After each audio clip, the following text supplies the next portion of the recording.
The following episode of the Maui Chamber of Commerce's Business Matters was originally broadcast on May 31st, 2022.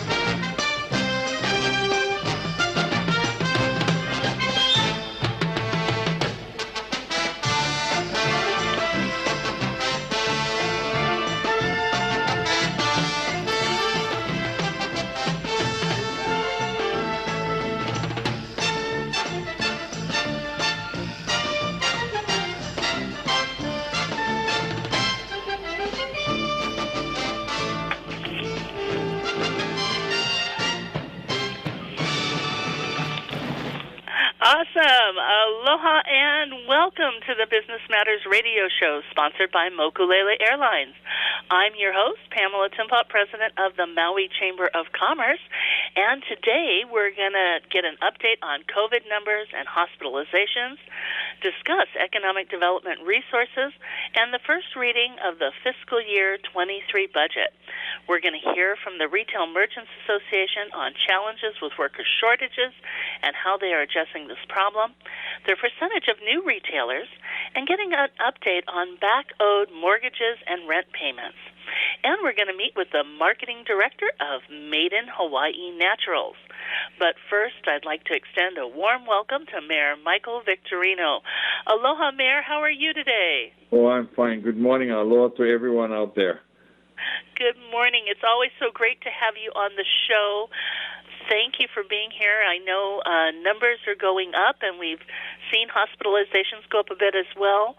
Can you tell us a little bit about how we're doing now and, how we're so glad to still be open and moving forward, but it's really important to keep abreast of where things are going and what's happening with the numbers. Yes, thank you, Pam. Unfortunately, the numbers have been on the rise over the last 5 weeks. Last week, Wednesday, they reported 8,924 new cases for the week May 19th to the 25th of 2022. Maui had over 772 cases here in Maui Island, 18 on the island of Molokai, and 11 on Lanai. During the same period, the cases in Oahu were 6,477, 1,102 in Hawaii Island, and 443 on the island of Kauai, and 103 what we call out-of-state residents that tested positive. The good news is in the hospital we have 23 COVID-19 patients hospitalized at Maui Memorial Medical Center, 1 in ICU and none in ventilation. That was as of Friday of last week. So I haven't gotten the current numbers. I'll probably get that later this morning. So our hospital is not being taxed right now. Unfortunately, recent report shows Hawaii as the nation's highest per capita COVID infections in the nation. And it's getting to be a challenge. We're not getting seriously sick, at least in most cases. However, the numbers keep climbing, and it's difficult to predict how this surge will end, given that they've detected 2 new Omicron subvariants, BA4 and BA5 in Hawaii. So we don't know how infectious or how quickly it will spread amongst our residents. So what we're asking is, to please everybody keep vigilant. I am keeping close contact with the hospital, monitoring the numbers every day. I regularly talk with the other mayors and the Governor Iggy. Right now, I have no plans to reinstate any public health mandates. But if the healthcare resources are threatened, that could change. In the meantime, we urge people to be cautious. For over 50 of those that who are 50 years of age or older and have compromised immunity, booster shots are available.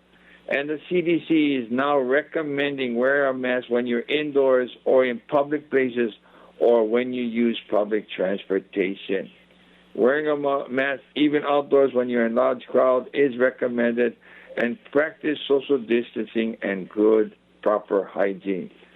Most of all, if you're not feeling well, stay home, isolate, get tested.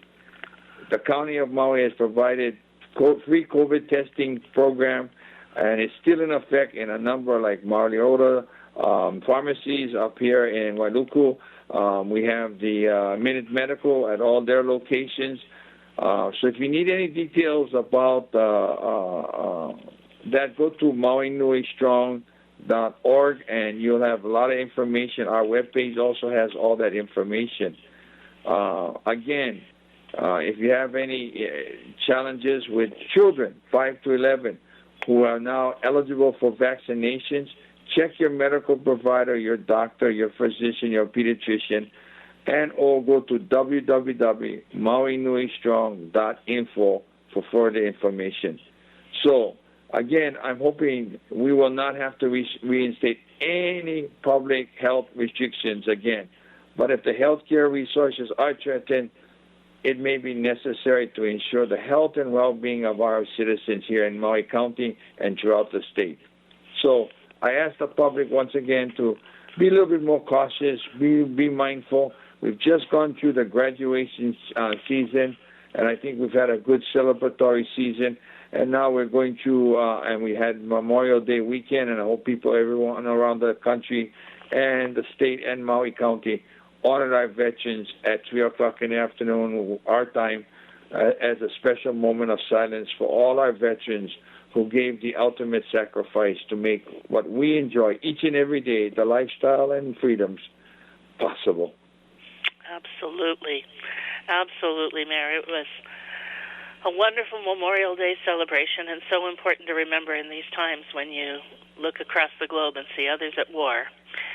And just to remember how blessed we are here and the freedoms that we get to enjoy. I do also want to mention, we also have a really strong flu going around right now, too. So the mask wearing certainly helps with that. There's been so much focus on COVID, and over the past few years with social distancing and mask wearing, we saw very low flu cases. But we're seeing those on the rise right now as well. Absolutely. And again, all of the precautions and protocols that I just mentioned for Omicron or for COVID-19 works very well for the common cold, the flu, or any viral disease that may go around. So, again, you're not only protecting yourself from COVID-19, you're protecting others and other types of viral strains or viral infections that can be spread. You're protecting yourself and others from getting it. Yeah. It's really important right now, folks, because these are some nasty bugs, and I've been hearing from doctors who said, the symptoms between the flu and Omicron are looking very similar. So do the home tests and find out. And some people are saying, well, they've done some home tests and later found out they had it. But do the home test and find out, and see your doctor early, because there are things that you can get both for COVID or for the flu if you act quickly. And there's treatments out there, yes. We have many of our clinics where you can get tested to be treated. In other words, you get tested. If you're positive, they treat you right there with the various types of treatments available out there. And so depending on your age, depending on your health situation, there are various test options as far as medicines and other types of treatment. So, again, if you're not feeling well, get tests first. If you show positive, and even if negative, you're still not feeling well, contact your physician. They will know the best way to recommend for your situation how to handle this health issue. Yes. Very good advice, Mayor. I know you've been working on looking at our economic diversification plans, and we've got the SEDS report that's underway. I was been glad to be involved with that this year, and I know that we're also looking at new areas of health and wellness and training programs and priorities. So can you talk a little bit about, there was a recent visioning project that the Office of Economic Development did looking at economic activities. Can you talk to us about that and where you see health and wellness as a part of that, and also the new Halau of Oiwi Resources as a new piece of Maui's economic development and diversification? Thank you for that question. The Halau of Oiwi art is a new piece of Maui's economic development. Art and culture industry sustained heavy losses during the pandemic, but creative sectors continue to play outside roles in the U.S. economy's recovery. Part of our own economy recovery program is investing in Halau Oiwi art will make the world a big difference in developing Wailuku Town. Wailuku Town has been a cultural and art center with the EL Theater and other programs. You look at some of the stores that are on Market Street and throughout Wailuku Town, they dedicate themselves to arts and culture. So we thought this would be a good place to have a authentic arts and heritage district, and I think this is something we want to really endeavor in. Wailuku was one time the center of commerce for the island of Maui, and now has turned to be more of a governmental and legal center for Maui County. And so what we're trying to do is expand the horizons. That's why the new development down at the old Star Properties, which we would have something like close to 125 units built for people to live here, work here, walk the community, walk to work, not even have to get into a car or a vehicle to go anywhere would be great. We were looking at the public transportation that traverses through Wailuku Town. But going back to the cultural district, we need to remember that a well-placed arts district and the use of cultural venues as neighborhood anchors become magnets for economic growth, growth, I should say, because people, not only visitors, but residents alike, are attracted there. It's the birthplace and the home of Native Hawaiian culture, and it's our kuleana to perpetuate this unique and living culture. Hula has always been our gift to the world, and I think it's time we recognize that and make sure that we continue to share it with the world. But how much better to get prepared and having some place where they can call home.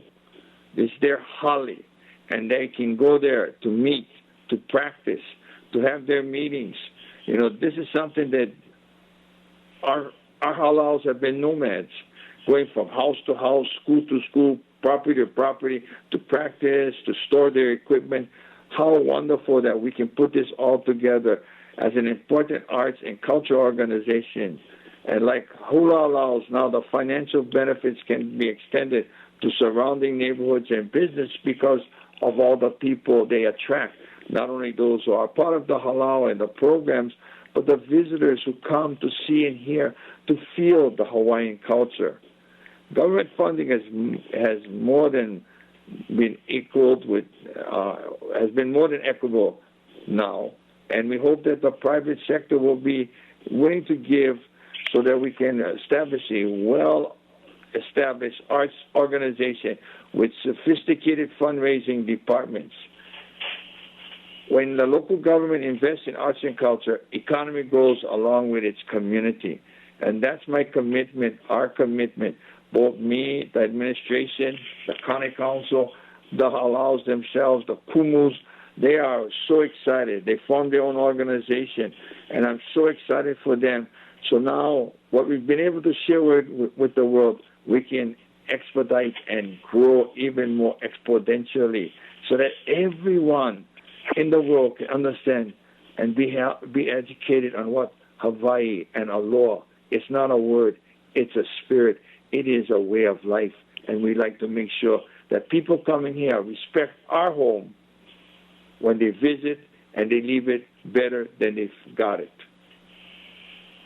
That is something that we've all been working on, and this is such an exciting jewel in this treasure trove of new activities and resources and opportunities that we're exploring on ways to do just what you said, help people better understand our home, appreciate our home, our way of life, and the aloha spirit.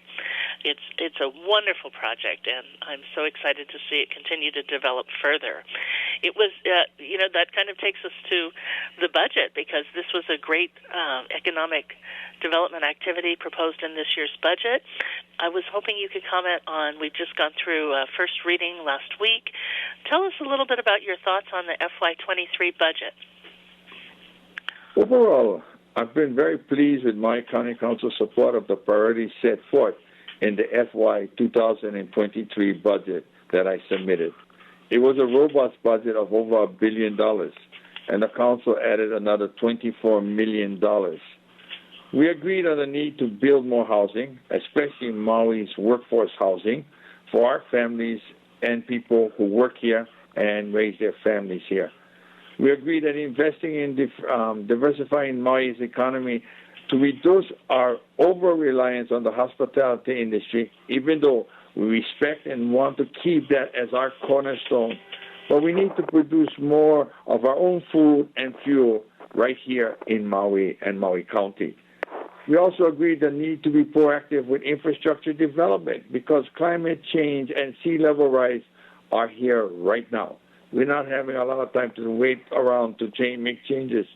We see things differently in a few areas, however, including the desire to fund improvements on a privately owned Ma'alaya waste system. I believe we can get better environmental outcomes if we effectively spend by hooking up the Malaya wastewater system to our new Maui wastewater treatment plant, and which should be operational by 2027. Correction.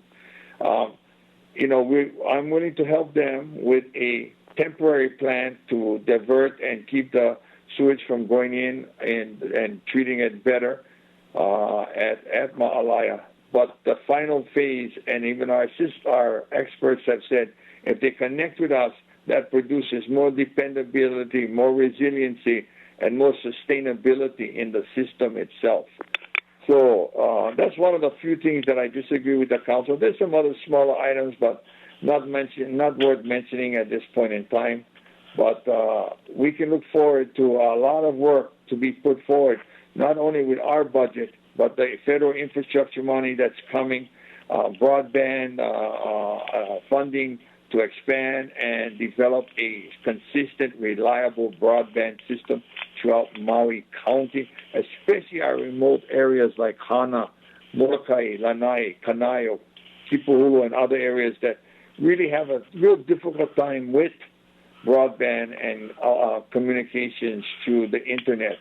We want to make sure that we can build a borderless economy so that our residents here can now, because of Papa Makeke, because of Maiden Maui, and many other programs that you, the Chamber, and others have shown that can be very successful, especially virtually. And so now you don't have to have the visitor come here to touch, feel, or utilize our products. We can sell them online, and they can enjoy it wherever they live, whether it's Japan or China, Korea, or United States. Many of our shoppers are from the West Coast, and so this is really important. Also, with our hala or EV art, we can share that online, and we can expand the world of entertainment for our entertainers throughout Maui County and the state of Hawaii, for that matter. So, I'm so excited at all these opportunities, and with the good Lord's will and the people, we'll be able to move forward over the next 4 years and do things, get things done, and really get Maui more resilient, more sustainable, have food products, have food hubs. All of these things that we have been working for are now finally coming to fruition. Now's the time to keep moving forward and make the changes that the pandemic has taught us, learn how to live more respectfully amongst each other, and unite together to make Maui no Kauai, Maui Nui strong. There are so many exciting things coming forward, and it is great to hear all of these new opportunities and things that just, are right on the cusp right now. And so as we've been looking at some of these things, Mayor, can you talk a little bit more about the food hubs and how you see that working and how that connects with what's happening at UHMC? All of the three, as you mentioned, are all interconnectable. First, we need to be able to grow much of our foods that are edible right here. So they're fresh, first of all. They produce and they take care of the aina. It takes care of all of our people's needs, or at least the vast majority of the people we have, our residents. Most importantly, it provides opportunities. You've been at the food hub at the University of Hawaii, Maui College. It's small, but it's there to have what we call added value products being made. Whether they're jams or sausage or jerky or dried fish or whatever. They give an opportunity for our smaller entrepreneurs who really don't have the financial wherewithal or the space to do what they need to do, to have a facility that can take their raw product and make it the finished added value product to be sold not only here, but sold elsewhere if so desired. That interconnection with the food hubs and the farmers and those who hunt and are ranchers, it's such a collaborative effort that once we get it rolling, and the University of Hawaii, Maui College, we're hoping by August they'll be up and running. So our small business, our small entrepreneurs, those vendors can go in there and start producing their products. I'm excited. I mean, there's no way other than saying the future is bright and our path is laid, and I'm so excited and thankful that we've had such a great partnership with federal agencies, state agencies, nonprofits, county agencies. All of us have been working, and the community at large, you're going to be the benefactors. You will be the benefactor when all this is said and done. You can count on fresher products, whether they're sold in our stores or at farmers market. We will have more of what we call the fresh products grown right here in Maui, on Maui Island or in the county of Maui, and sold or even sometimes donated to food banks and other. I'm getting so excited I'm losing my breath. Excuse me. Well, and I got very you talking. exciting. Oh, sorry, I didn't mean to choke you up. Sorry. It is so exciting. Well, Mayor, on that note, it's always a pleasure having you on the show. Thank you so much for giving us these updates, and we look forward to a beautiful week this week here in Maui. Yes, God bless you all. Everyone, please stay safe, stay healthy. Practice some good protocols for at least another 2 or 3 weeks, and hopefully the numbers will start to decrease according to some of the models that are out there. And for you, Pam, and the business community, mahalo for everything you do each and every day. It's our small businesses that are the backbone of our economy, and they build many bigger business as time goes on. So God bless all of you. Keep safe, stay healthy. Aloha, ahui ho. Aloha, Mayor. God bless you, too. Thank you so much. This show is sponsored by Mokulele Airlines, and we'll be right back. Mokulele Airlines operates the largest commuter airline hub in the country, right here in Kahului. Fly Mokulele from Kahului to Molokai, Lanai, Hana, Waimea, Kona, and now Hilo. Mokulele also operates the only flights between Kapalua and Honolulu. There is never a middle seat on Mokulele, and every seat has a window and aisle. Visit mokuleleairlines.com and take your next flight from the newly renovated Mokulele Terminal. Hi, Tina. Aloha. This is Pamela. We are having a little bit of a studio change, so let me introduce you to everybody, and then we're so excited to have you on again. The person on the call for our listeners in is Tina Yamaki. Tina is the president of the Retail Merchants Association of Hawaii. She has over 20 years of experience with nonprofit organizations.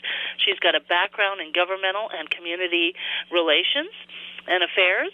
She is awesome at innovative brand management, sales and marketing, event planning, and fundraising, and more. And prior to joining the Retail Merchants of Hawaii, Tina was the Executive Director of the Hawaii Lodging and Tourism Association and the Director of Business Support at PBS Hawaii. So, Tina, thank you so much for joining us. I know how busy you have been, working very hard to sustain our retail merchants throughout the pandemic and throughout the recovery. Oh, it's been great working with you, too. You've done a lot of innovative things as well. It's been that kind of time, hasn't it? we're all constantly pivoting, looking for new solutions and novel ideas. Which takes me to my first question here. You know, we've had so many worker shortages, and retailers have really been struggling during this time. We're just kind of wondering, what have they been doing? How are they making it through? What kind of novel ideas or solutions are they coming up with these days to sustain their businesses with such extreme worker shortages? You know, before it was, we just couldn't find workers to begin with. And now with the numbers spiking with COVID, you know, we have a lot of people who either got COVID so they don't come into work, or somebody in their family has it that they're living with so they don't come into work. Because, you know, for us, our first concern is, you know, safety for not only our employees but our customers as well. Yes. So, you know, there is no magic solution. I think, you know, with retailers, like a lot of other people, they've been giving signing bonuses. They've been hiring on the spot, you know, trying to accommodate workers. What we're finding out, though, is a lot of workers, they're looking at what the culture of that company is. You know, right. Do they care about me? Do they care about what I have to say? So it's a little bit changing also for the workers. It's not, and they're also giving back. A lot of the companies now too are giving back to the community. You know, whether it's a beach cleanup or, you know, collecting school supplies or what have you. And that's what a lot of workers are looking at now too, as well, along with higher wages. Well, that is something that you and I explain at the legislature each year, that the market really dictates minimum wage. It changes everything. It does. And what people don't realize is anytime you touch retail, whether it's a minimum wage increase or the government puts on another fee or another program that costs us an operation, we pass that down to the customer because businesses can't absorb everything. Right. And so that's why you see a lot of the prices going up too, unfortunately. Yes, we keep hearing about, you know, all of the inflation that's getting passed down, and I know you've been a strong advocate, as have we, to keep explaining that that is the dynamic, that it has to be passed through. And people are now saying, oh my gosh, everything's getting so much more expensive, and then we've got so many other issues that we're looking at with supply chain issues and other things. So it's getting to be really tough. People are seeing delays in getting the products that they're looking for, and then they're finding that the prices are going up exponentially. And people don't realize with this pandemic, we've seen businesses close, but manufacturers have also shut down for good. Right. So that didn't help with the supply chain. Shipping has gone up anywhere from 300 to 1,000%. You know, just the cost of doing business itself. So, you know, it's the perfect storm, unfortunately. And, you know, retailers don't make a lot of profit when they're selling their items, unfortunately. Right. It's not what people think. We're not price gouging. I mean, that's just, you know, how it is right now. And it's unfortunate. Inflation is the highest it has been since the 1980s. Yes. And you know, with the advent of so much online shopping and so many imports from China, it's a factor that we're constantly needing to contend with and educate people on, that we need to shop local. We need to buy American-made products, and we need to continue to support that manufacturing and our supply chains here at home. Exactly, and especially the smaller local businesses here. Yeah.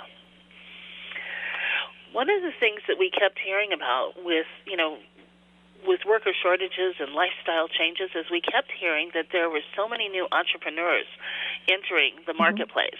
And I was just wondering what you're experiencing in retail. What kinds of new percentages or retail, new percentages of people coming into the retail space and new entrepreneurial or small mom and pop retails that you might be seeing? That's a great question, Pam. Back in 2020 and early 2021, we saw so many businesses closing, boarded up. They just quietly closed, not really having a blowout sale or anything like that. But what we're seeing now is there's a lot of pop-ups going on with people who only had online before, or, hey, I want to dip my big toe into retail. So we're seeing, their business plans does include the pandemic. They're not like the established ones where they had to keep pivoting and changing every, couple days or couple weeks. So they've built that into their business plan. And what a pop-up is you've seen those little kiosks in your malls and things like that, and it's kind of like dating. They're trying to check to see, is my customers here? Do they like the product I have, And then if it does go, then a marriage happens where, they might sign a lease. That's a longer-term thing, which is more of a commitment type of thing. And so we are seeing more and more small mom and pop retailers popping up all over the place, and it's great to see that these are locally owned businesses. It is great to see more locally owned businesses, and I love that the pop-up model, which has been around for quite some time, but that through this pandemic, people are really leveraging this tool these days to kind of check it out. And I love how you describe that. It's like dating. And then it gets into more of a commitment, like a marriage, and that's important. And from what I'm hearing too, when it comes to pop-ups, one of the challenges that some of the small businesses have reported over the years is when you're so small, having somebody to constantly manage that pop-up at a mall, because they want to keep the mall hours and they want to make sure that the operations in the mall are constantly maintained. So with the worker shortages and with people getting sick again, we're hearing that the malls are being very flexible, because in the past sometimes there were times when if you're not manning your store, there were different fines or things. You had to you were expected to maintain staffing levels and not just close the stores. But we're hearing about flexibility right now. Have you been hearing about that as well? That has been going on since the onset of COVID happened, and everybody had to shut down. And when we reopened, we realized that, customers come in not like how they did before. There's also the, staffing shortage that we're looking at. So a lot of businesses, if you've noticed, they don't have that 9 to 9, business hours like they did pre-pandemic. So they might open now at 11 o'clock when most of the customers are in the mall, and may close a little earlier, when it really thins out in the malls. So they're adjusting times like that in order to make it work. And, it's great. A lot of the mall management, too, are, they're open to new innovative ideas as well from these retailers. Yeah, that's so important right now. And I'm glad to hear that there's such great flexibility, and that's still continuing, because our goal is to sustain as many as we can, and it's exciting that these avenues exist for new startups, for them to get in and get started in a pop-up and then see how it goes. So it's great that they've got a soft place to land and explore their new possibilities. We're also seeing new large retail chains come in. Can you talk about some of that? We're seeing quite a bit of that here on Maui. Yes, we are seeing more and more businesses from the mainland coming back again, which is a good sign. They're investing here in Hawaii. And what people don't realize is for some of these businesses, Hawaii has the top grossing sales for these stores, whether it's a Starbucks or an IHOP, some of these restaurants, and also some of the other retailers.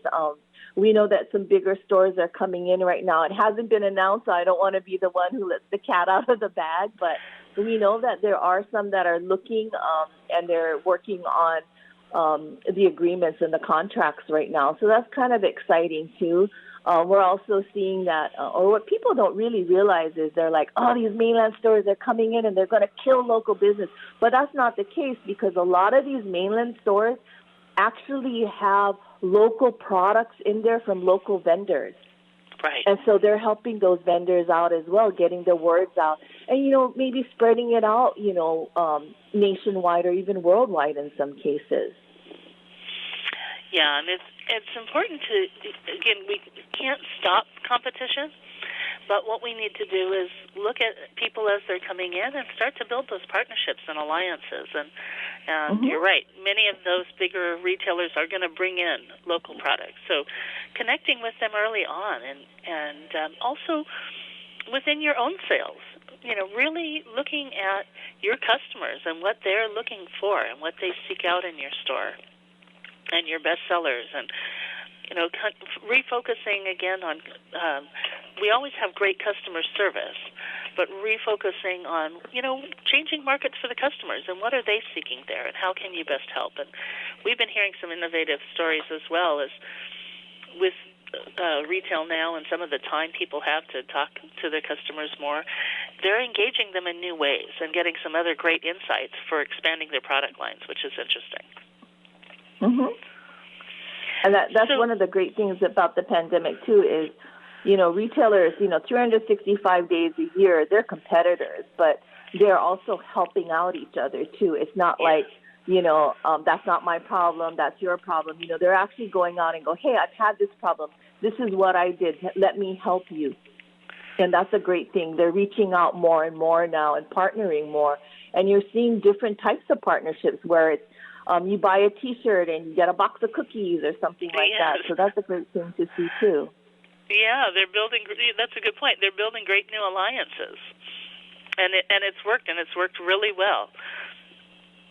So one of the other things I wanted to just kind of connect on, because you and I really heard early on the struggles that retailers were having with back-owed mortgages, back-owed rents, for their retail spaces. Mm-hmm. And, where many people say, okay, well, we're recovering, and they see great periods of course, March always kind of kicks it off, and summer's been good last year and this year.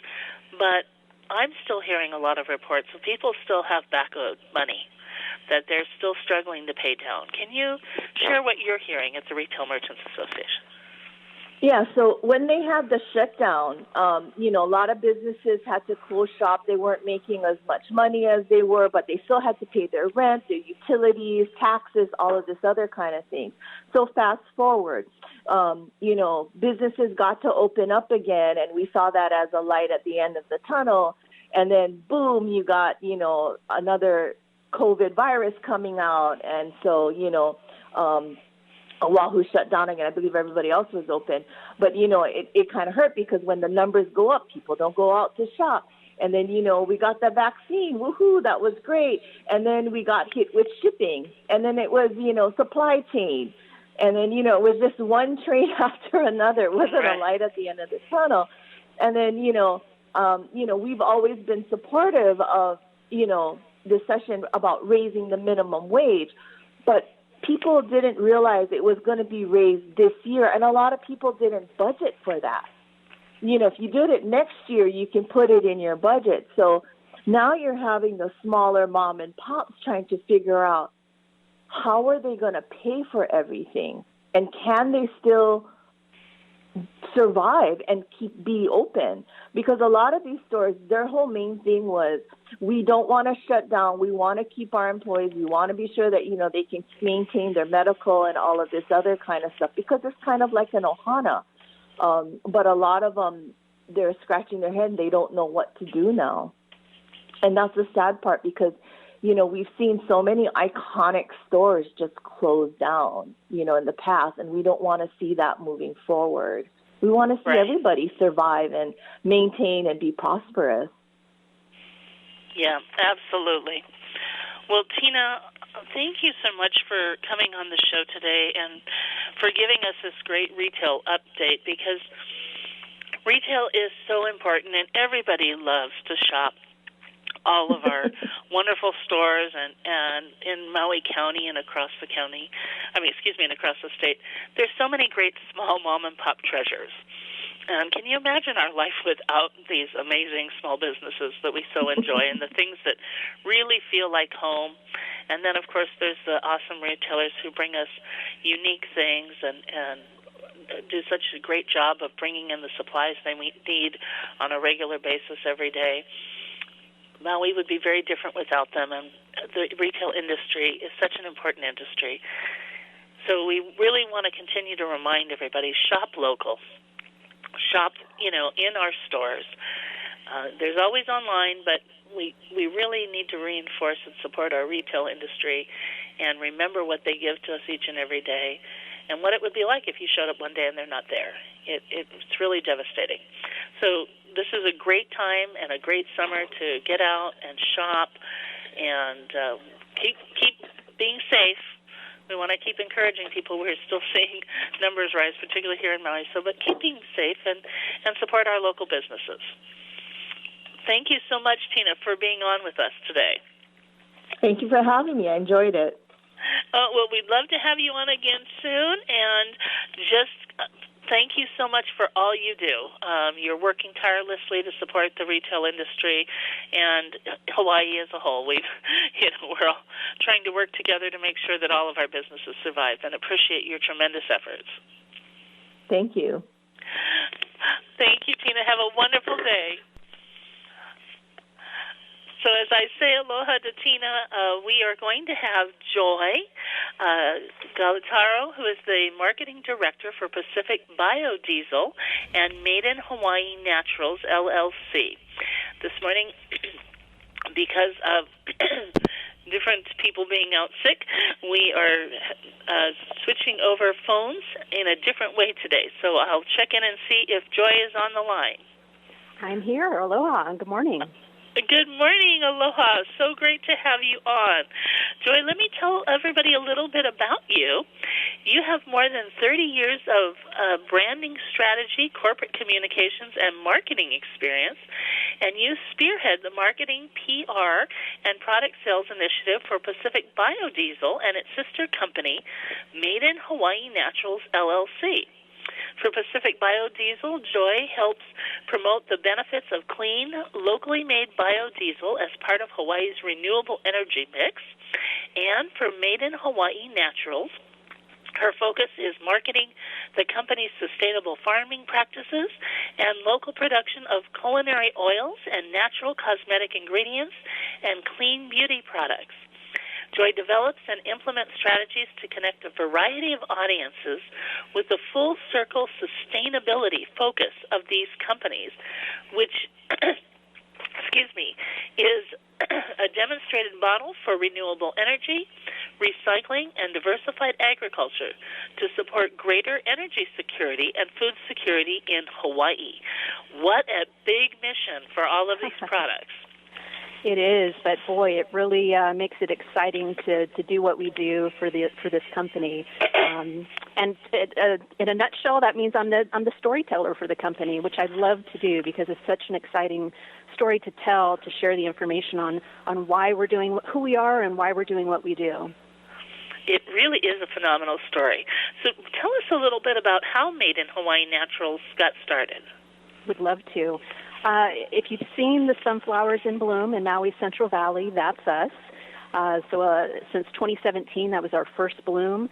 And our company began by the founders of Pacific Biodiesel, Bob and Kelly King. That company started on Maui in 1995 to recycle the state's used cooking oil from restaurants to make clean fuel, clean biodiesel. Well, there's only so much French fry grease in the state, so agriculture is the way that we can grow more what's called feedstock to make our fuel. But we wanted to actually create another product for Hawaii. As we all know, we import 90% of everything. So we're actually growing sunflowers and other types of crops that have seeds with a lot of oil in the seeds. And the sunflowers we are producing into a culinary-grade oil. So we're actually making an oil that can be sold to the community, to restaurants, and then we recycle the used cooking oil to make clean fuel. So it's a story that supports local farming, local food production, and local clean energy.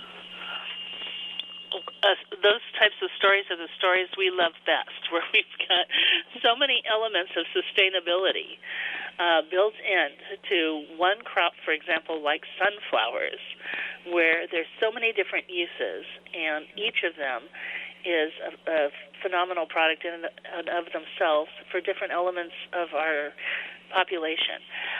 So tell us, how did the idea of sunflowers come up? Because I know that when it first started, everybody was like, wow, we've got these gorgeous fields of sunflowers, and people, even our guests, would stop on the side of the road to take pictures of the sunflowers.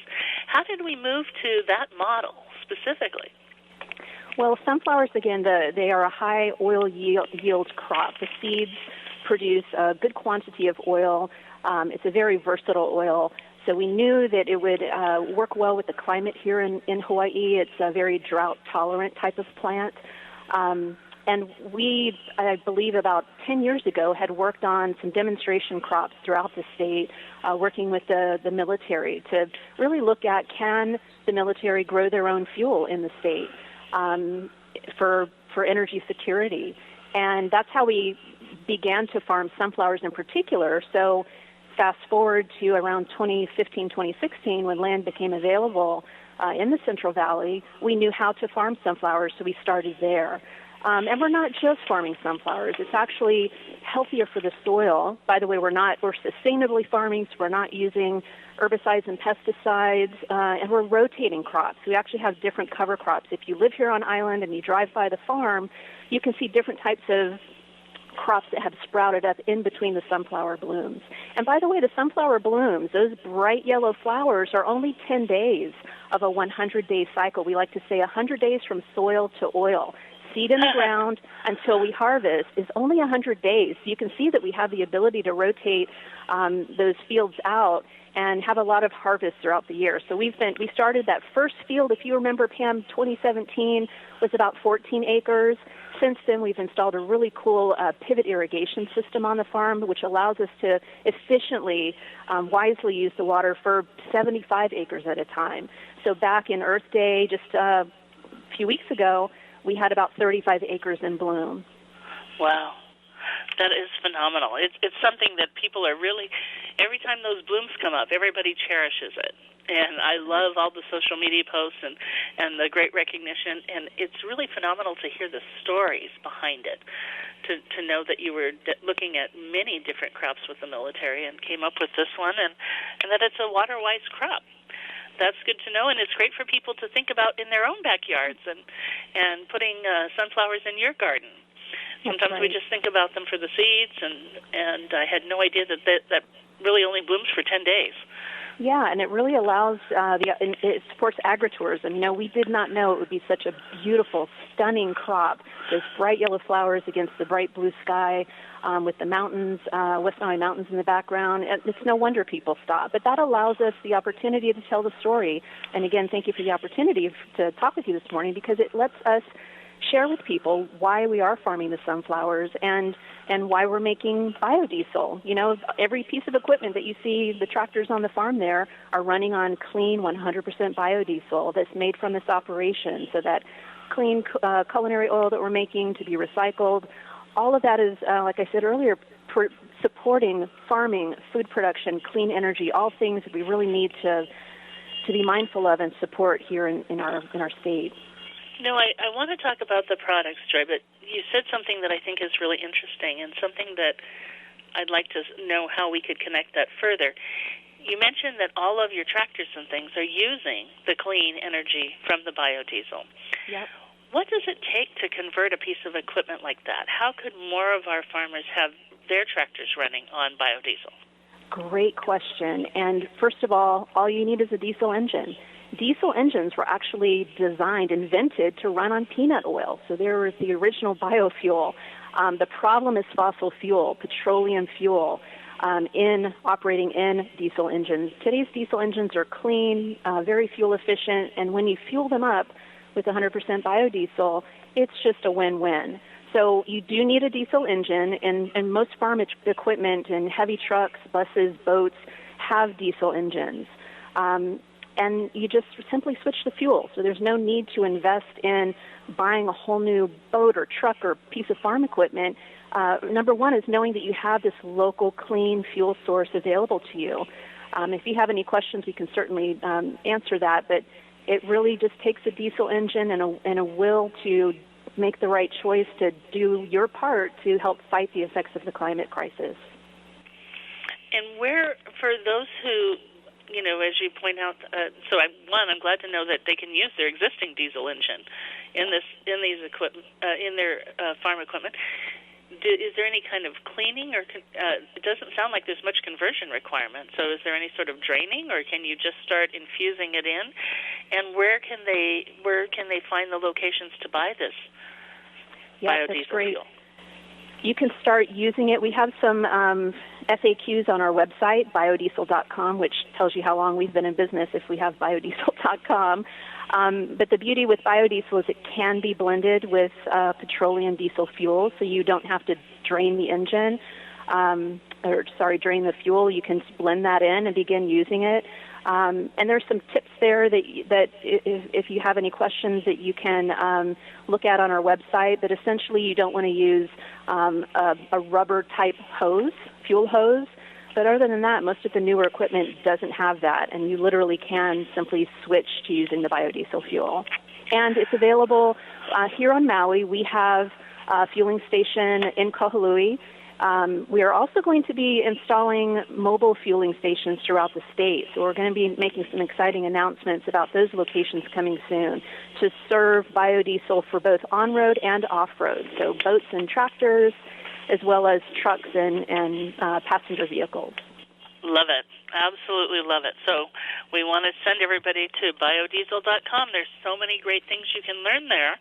I didn't mean to diverge too far, but I'd like to get back on Maiden Hawaii Naturals products. Can you share a little bit about those? Absolutely. So the products that we're making currently with the sunflowers, we're making a culinary-grade sunflower oil. We're also making macadamia nut oil.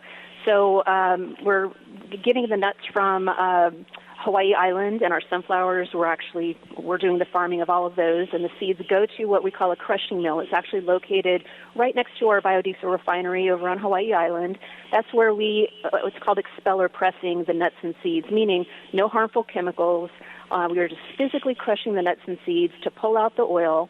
What's left over, which is great, it's another food product for animals. It's actually an animal feed, so it's a zero-waste operation. We're pulling out the oil to make food-grade oil, so what's left over becomes food and a high-protein ingredient for animal feed in the state. And then we're selling that into retail locations like here on Maui Hub. We want to give a big mahalo shout-out to them. They were supporting us since they began. During the pandemic, so many people were cooking at home and really learning how important it is to support local farmers, local food producers. So we've been available on Maui Hub and other locations. All of the locations that sell our oils are listed on our website, maidenhawaiinaturals.com, so you can go there to check it out. But know that the oils are very naturally produced. And the sunflower oil in particular, what chefs have told us, it is such a bright, natural flavor. Most oils that you cook with are conventionally processed, so they're stripped of the flavor, the color, the aroma to extend the shelf life. We don't do that. We're naturally producing the oil, so the sunflower oil is the color of the sunflowers, bright yellow, a beautiful color, full aroma, incredible flavor, and it's a versatile oil that you can make it with salad dressings, or you can fry your fish. It takes high heat cooking. You can bake with it. If you need ideas, we have a whole bunch of free recipes on our website that chefs in the state have provided to us, and home cooks that have been proud to cook with locally made culinary oil have provided to us. So you can check that out on our website, Maiden Hawaii Naturals, and that's MAIDEN, MaidenHawaiiNaturals.com. If you do cook a meal, I know there's a lot of locavore programs out there and people that are celebrating cooking local, and they'll photograph it and tag it on Instagram. Be sure to tag us at Maiden Hawaii Naturals. We can share your recipe with others and really give you a mahalo shout-out for supporting local. Awesome. Thanks, Joy. I think we got a little cut off on the timing because I can hear news running in the background, but we've got this recorded. So hopefully we've got it recorded to the end. But just want to thank you so much. And we got a lot of great information in. I think we probably got cut off right around the time of talking about how beautiful the color was on the oil. Okay. Thanks, Pam. I really appreciate the opportunity to share our story. Thank you so much for the opportunity. And I hope you have a wonderful Maui day.